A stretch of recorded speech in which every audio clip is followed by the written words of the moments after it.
Guten Tag. Kiyim ishlab chiqarib uzun marketda sotayotgandik. Bu ikkinchi video. Birinchi video kiyimlarni tikuvchidan olgan joyimizda tugagandi. Bizda 85 ta dona dvoyka bor. Bitta donasining tannarxi 92 ming so'mdan tushgan. Kiyimlarni tikuvchidan olishim bilan men syomka belgiladim. Fotograf o'zim, model esa ishxonadagi bitta qizdan iltimos qildim rasmga tushib berishini. Rasmlar quyidagicha chiqdi. Menimcha yomon emas.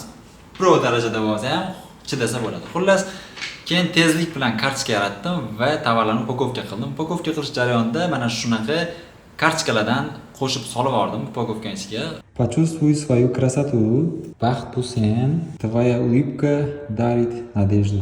Muhimi mijozni kayfiyat ko'tariladi. Tovarlarni o'zimni skladiga olib borib berdim va nihoyat ular sotuvga chiqdi. Endi narx belgilash kerak edi. Bozordagi narx 165 mingdan 250 minggacha edi. Men esa narxni boshlanishiga 177 ming qilib belgiladim va bir nechta dona sotganimdan keyin, ya'ni kartochka оборот olganidan keyin, otsuv yig'ganidan keyin men narxni 195 ming so'mga ko'tarib qo'ydim va 195 ming so'm bilan tovarlarim 85 ta dona dvoyka hammasi sotilib tugadi. Endi birgalikda hisob-kitob qilamiz.